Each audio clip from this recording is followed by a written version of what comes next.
네, 안녕하십니까. 정인태 신지식인 TV입니다. 저는 국립 한국복지대학교 특임교수를 역임한 정인태입니다. 네, 중국인 투표권자가 10만 명에 육박했다라는 겁니다. 그리고 위조 서류, 위장 결혼 전수조사해야. 그러니까 우리나라의 영주권을 취득하기 위해서 취득하기 위해서 위조 서류를 만드는 거예요. 가족이 아닌데도 가족인 것처럼 서류를 꾸미는 겁니다. 이게 제가 지난 33년 동안 제가 공무원도 하고 그리고 여러 가지 경험을 했어요. 제가 전 해외를 다니면서 많은 경험을 했기 때문에 이걸 너무나 잘합니다, 제가. 그래서 이 부분에 대해서 그러니까 중국인 그러니까 한국에서 투표를 하기 위해 투표권을 받기 위해서는 영주권이 있어야 되는데 영주권을 받기 위해서 위장으로 결혼을 하는 거예요. 위장 결혼, 가짜 결혼을 하는 겁니다. 그래서 서류상만 결혼을 하는 거예요. 그래서 이걸 해주는 브로커들이 또 존재하고 있어서 이들이 뭐 1,000만 원, 2,000만 원, 이 돈을 받고 위장 결혼을 해가지고 심지어는 뭐 노숙자라든지 뭐 이런 분들, 제가 아는 사람도 이 위장 결혼을 해주는 거예요. 위장 결혼. 그래서 제가 아주 굉장히 많이 설득을 한 적이 있거든요. 나라를 팔아먹는 일이다. 그건 안 된다. 예? 그러니까 위장 결혼하고 이혼해주고 다시 또 딴 사람하고 위장 결혼하고 그 돈을 받는 거예요. 돈을 받는 일들. 그리고 여러 사람들의 그 명의를 가지고 이렇게 위장 결혼을 하는 거예요. 위장 결혼. 그 다음에 위조 서류. 그래서 위조 서류를 만들어서 가족이 아닌데 가족인 것처럼 만들고, 그리고 각종 조건에 부합하지 않는데도 조건에 부합하는 것처럼 위조 서류를 만들어 가지고 한국의 영주권을 받게 되고, 그런 자들이 투표권을 갖게 되고, 그리고 그들이 동북공정과 문화공정과 손잡고 한국의 국익이 아닌 자신들의 국익을 위하여, 자기들의 국익을 위하여 투표를 하는 순간 대한민국은 망하게 되는 겁니다. 그래서 진짜 대한민국을 교란시키기 위해서 충분히 이게 가능한 거예요. 그래서 중국 공산당, 북한 공산당이 손을 잡고 대한민국을 교란시키는 거, 이건 일도 아닙니다. 고정간첩 5만 명이 있다 그러죠. 이 고정 주체, 김일성 주체 사상에 물든 인간들과 함께 이들이 손잡고, 그리고 이 중국인 이 투표권자, 다 그런 건 아니겠지만 이 중에도 뭐 괜찮은 사람도 있겠지만 사실상 그건 안 된다라는 거예요. 왜냐하면 헌법 제24조에는 국민이 투표권을 갖는다라고 돼 있지. 예? 이게 지금 제가 여기 보여드릴게요. 예. 24조는 모든 국민이 선거권을 갖는다고 돼 있지, 외국인이 선거권을 갖는다고 돼 있지 않아요. 네. 중국인이 선거권을 갖는다고 돼 있지 않다라는 겁니다. 위헌이에요, 위헌. 네. 그러니까 이들이 왜 이런 법을 만들었는가? 뭐 배후에 무슨 공작들이 있었는가? 헌법을 위반하면서까지도 이렇게 할 수 있는가? 저는 진짜 정말 안타까운 생각이 너무나 많이 듭니다. 네. 그리고 이뿐만 아니라 이들이 이렇게 위조 서류들을 만들어내 가지고 투표권을 받아 가지고 공작을 벌인다. 그래서 중국이 동북공정과 문화공정, 선거공정, 주권, 대한민국의 주권 공정을 벌인다. 그러면 대한민국은 북한 공산당과 중국 공산당에 의해서 삽시간에 적화될 수 있습니다. 저는 지금 우리나라에 김일성 회고록이 출판이 되고, 그리고 국가보안법 폐지해라, 뭐 한미 연합훈련을 중단해라, 미군이 철수해라, 이런 걸 보면은 북한과 중국이 좋아하는 일을 왜 한국 사람들이 저렇게 나서서 시위를 하고 있지? 저는 안타까울 때가 굉장히 많습니다. 네, 이게 지금 우리나라 현실인 거예요, 현실. 그래서 급기야 중국인 투표권자가 10만 명에 돌파됐다라는 거예요. 저는 근거만 가지고 얘기를 합니다. 여기 보세요. 태영호 이 의원이 중국인 유권자가 10만 명에 육박했다, 이렇게 얘기를 하죠. 그래서 중국인이 지금 78.4%고 대만인이 8.9%예요. 대만인. 그러니까 대만인이 1만 거의 약 2만 명인데요. 2만 명. 그러니까 대만인까지 합치게 되면은 거의 88%다라는 거예요. 80%, 88%. 이게 지금 우리의 현실이다라는 겁니다. 현실. 이게 굉장히 위험한 거예요, 지금. 그래서 이런 정황이고요. 지금 이 외국인 80%가 중국인, 중화권이 88%다. 투표권을 가지고 있는 자들이.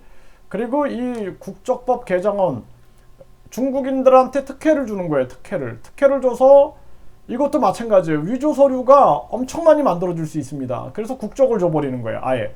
그러니까 이거 중국계 우리 국적을 받은 사람들이 얼마나 되는지 이거 철저하게 조사해서 우리가 이 중국 간첩들을 잡아내야 됩니다. 예, 북한 간첩뿐만 아니라 중국 간첩을 잡아내야 됩니다. 그리고 지금 위조 서류 전과 들켜 매년 20명 귀화 취소 해가지고 이거 얼마 전에 나온 기사예요. 네, 2021년 9월에 나온 기사입니다. 그래서 중국인 4명이 국내에 입국하기 위해 브로커를 통해 일가족으로 신분을 세탁해 국내에 입국한 사실이 뒤늦게 드러나 얼마 전 귀화 허가가 취소됐다라는 거예요.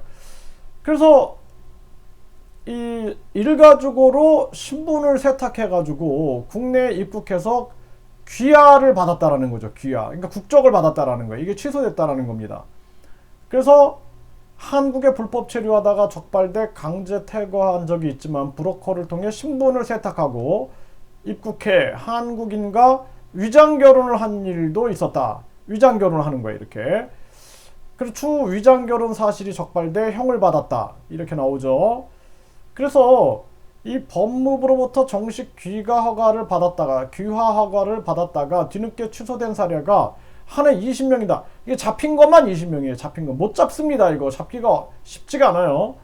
전과나 불법 체류 전력을 숨기기 위해 위조 서류를 제출한 것으로 확인된다라는 거예요. 그래서 이들이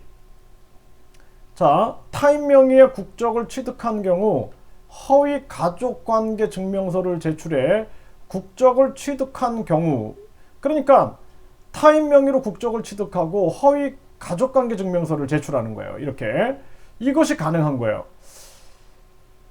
그래서 문제가 되는 전력이 발각되면 들어오지 못할까봐 문서를 위조한다라는 거예요. 이게 위조가 중국, 베트남이 굉장히 이게 쉽게 일어납니다. 네, 그래서 여기도 보면 그동안 중국이나 파키스탄 등 일부 국가 국민은 허위 인적사항으로 발급된 여권, 위명 여권으로 한국에 입국하는 사례가 많았고요. 위와 같이 중국은 현지에서 뇌물을 쓰면 가짜 인적사항, 이름 생년월일을 공식적으로 만들어 공공기관에서 그 인적사항으로 정식 여권을 발급하는 사례가 있다라는 거예요.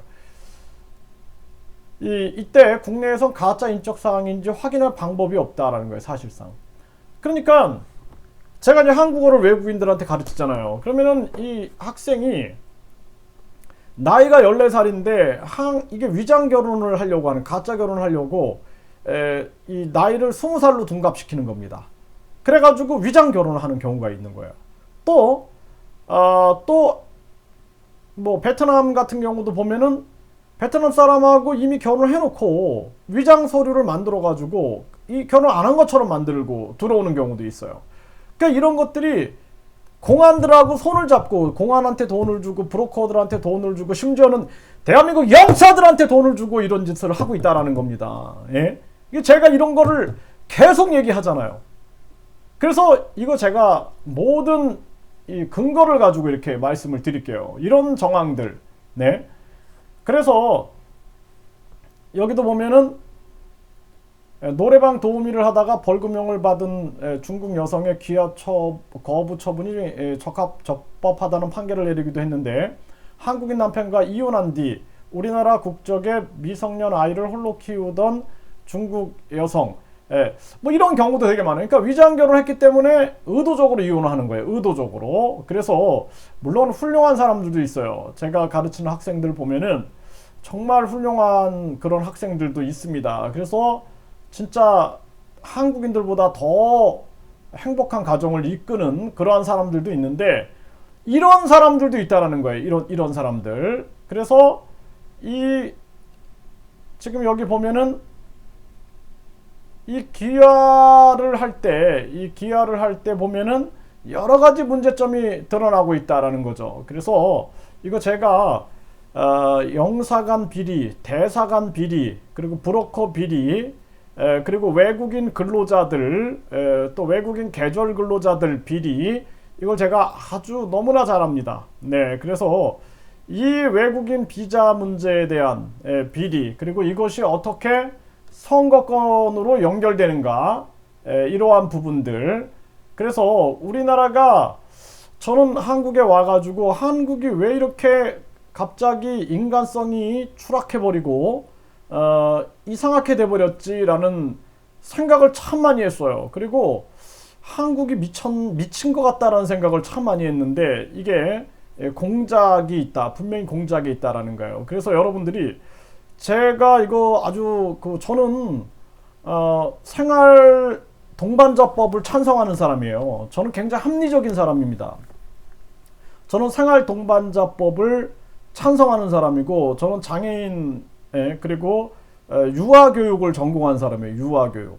저는 이 대학을 6개를 졸업했어요. 그래가지고 유아교육, 또 특수교육, 또 그 놀이치료, 그리고 다문화 한국어 교육, 그리고 저는 교육대학교를 졸업해서 교육 공무원을 했습니다.